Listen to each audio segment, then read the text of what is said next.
Welcome back everyone to my Let's Play of Desert Strike. All Goose has to do to complete campaign number 3 is to go to the embassy and rescue the embassy staff there. It's a unique mission because we're basically guarding the bus that's going to be escorting the embassy staff to the safety zone in Nail Seal Camp in the southeast corner of the map.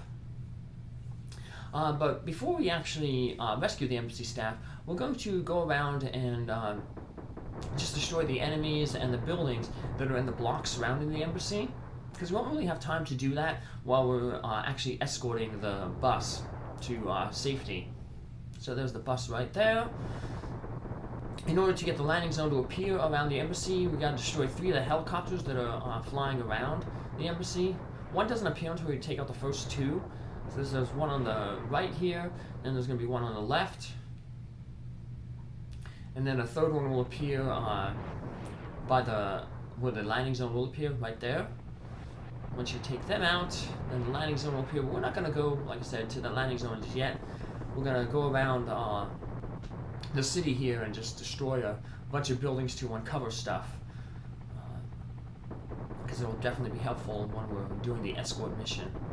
We'll also destroy as many enemies as we can.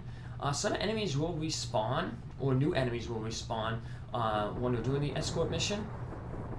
But we want to take out the enemies that already spawned on the map first, because it'll just make life much easier. It's going to be a little bit of a tough mission, but luckily there's the game, I guess, anticipated it, and they put plenty of armor refills around this area. So, mainly, since we'll be going slow, you have to keep the bus on the screen to have it move. We'll be going slow, and we'll basically be an easy target for the enemies that spawn. There'll be a lot of choppers, ZSU tanks, some of the VDA trucks. There's even an M248, and those the new missile launchers. There's some armor there. We got plenty of ammo crates, so that's good. Let's just fly up here and grab some fuel. This fuel is kind of out of the way. We want to keep as many fuel drums on the route as possible. As I looked over the map and when I did my test run, I mapped out the ways the bus travels through the city, so I can kind of just stay a little bit ahead of it. And unfortunately, it doesn't take the most direct route to where it needs to go. It's going to unfortunately go through this section of the city. We're going to be flying between some buildings, and makes enemies can hide behind them. A more direct route would be if there's just some empty roads to the south of the embassy, to the right of the embassy, I guess. You could have just took those routes. Saved us some time and effort, but the game wants to give you a challenge. I guess the game has to have a challenge, otherwise if it didn't have a challenge, you know, there'd be really no satisfaction in beating it.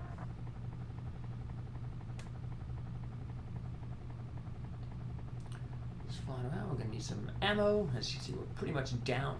Our ammo is depleted. There's a bunch of ammo crates around here. There's armor, we don't want that. We just got new armor, and we're going to be thankful for that new armor as soon as we start this mission.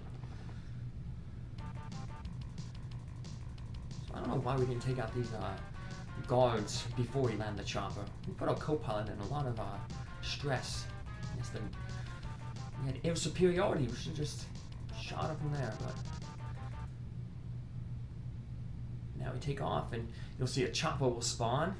And the game is pretty evil. It has the chopper spawn. Now, luckily, we don't take damage while our copilot is running into the thing, but while you're taking off there, you're basically a sitting duck. So that's why I'm glad that we got that armor, because we already taken 200 points of 200 damage points.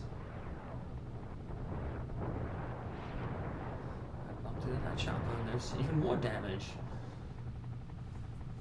But luckily, like I said, there's a few armor pickups that we can get. There's one over to the left that I could have gotten, but it's on the route. So I'm just going to save that one. I'm just going to fly off to the side here, grab this one by the power station that we destroyed a while ago. And then we'll head back and let the embassy staff get on the bus. So do a quick little fly around here, look for any enemies that pop up. We're pretty clear. There will be a surface to air missile launcher that will pop up then. The last thing we need to do is just destroy the gate. They still keep the guards' bodies over there that our copilot shot. Interesting little thing there. They shoot the gate. Now the bus can take some damage, but I'm just shooting really, really slow there because I don't want to inadvertently damage the bus. We've come this far in this campaign. You destroy the bus, well, it's campaign over. You gotta return to the frigate and basically get chewed out. You gotta restart the whole campaign over. I mentioned in a previous episode that's what happened to me the first time I was playing this. I was flying and something shot me down and it caused me to crash on top of the bus, and that destroyed the bus. So the bus will not move unless it's on the screen. So you kind of got to stay close to it, but at times, like I said, I will creep it off the screen just to check for enemies. First few enemies are pretty easy. They're just going to be those little road blocks and a guy with a rifle shooting at us. But then we're going to get more deadly as we progress. These first lines of defenses, I guess, were just hastily thrown up. How the enemy knew the route we were going to take, I don't know. So yeah, now we got a ZSU tank here. You can see if you would just kept the bus on screen and that appeared out of nowhere and you had low armor, and I could shoot you down. Just end the whole campaign. Just keep the bus, ferry it on the screen. The bus is going to head down this way and actually going to go into the desert. Here's where it's a good thing we save that nearby armor. We can go grab it real quick. There's not many more obstacles to go, but like I said, we want to no-miss this game and not get shot down at all, so. It's too bad that the extra lives you pick up in campaigns don't carry over. So, I mean, even if I did get shot down, I'd still have 3 lives, and I'd start the next campaign with 3 lives, but like I said, Goose is an expert pilot. He's not going to get shot down. Like his mom said, Goose is, can pilot anything with wings. Speaking of Goose, long before Goose, a few years before Goose was adopted, his mom and dad had a mouse named Fang. And Fang actually drove a school bus too. He actually had a little bus toy that he'd crawl in and climb in and stuff. And so when he passed away, he became the driver of the bus that ferries deceased pets across the Rainbow Bridge. So obviously, of course, had to give Goose a ride there, but Goose came back. He lives on in our memories, and now he's living on because they needed an expert pilot to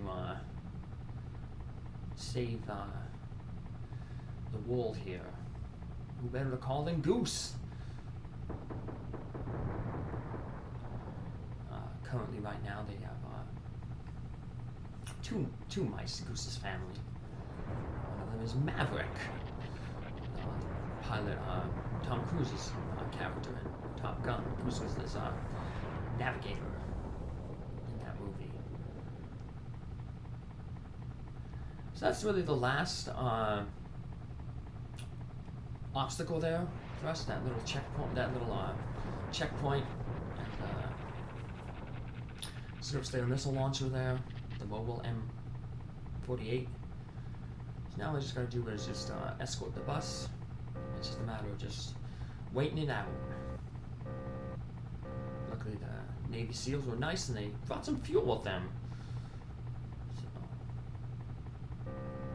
gonna go grab that fuel. Come on, bus. Grab it before we crash. It'd be a shame to crash right now. Got that fuel.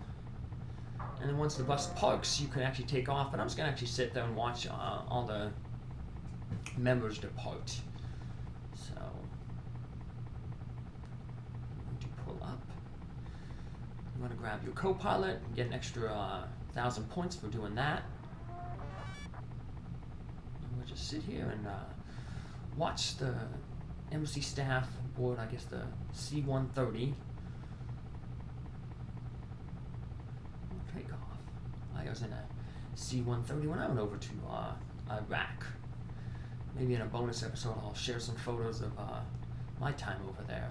I was there for Operation Iraqi Freedom from 2007 to 2008.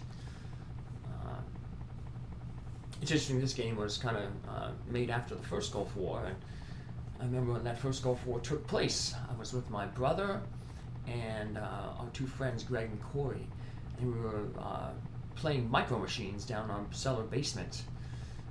And we were playing war with them, with the tanks and the planes and stuff. And my dad was upstairs watching the news, and he was like, "Hey, come get up here, guys!" And we came up and saw, and that's when the reporters in Baghdad were showing the missiles being launched and the anti-aircraft fire being shot up into the sky. It was the first war that was kind of like basically captured live as it was going on. Back when I was going on 11. And years later, I would be over in Iraq again. Oh, I would be over in Iraq in war. So, photojournalist over there. So I got to saw the first war basically covered live, and then I got to cover a war live myself in the war zone. So share some photos. Like I said, I was in a C-130, mainly in helicopters. Not Apaches like this one that Goose is riding, but Blackhawks. 2nd Brigade Combat Team, the 3rd Infantry Division, and the 3rd Infantry Division is the Rock of the Marne.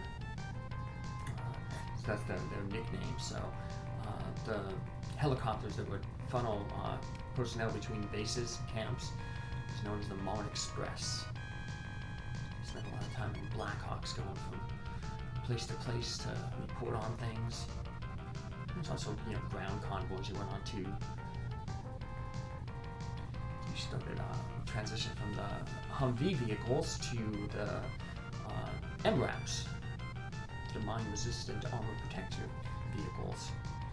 They were shaped with a V-shaped bottom that they ran over an IED. It dispersed the blast to the right and the left along the angles of the V, where the flat bottom Humvees, if you ran over an IED, all the explosive force would just go straight up into the flat bottom, directly into the crew cabin.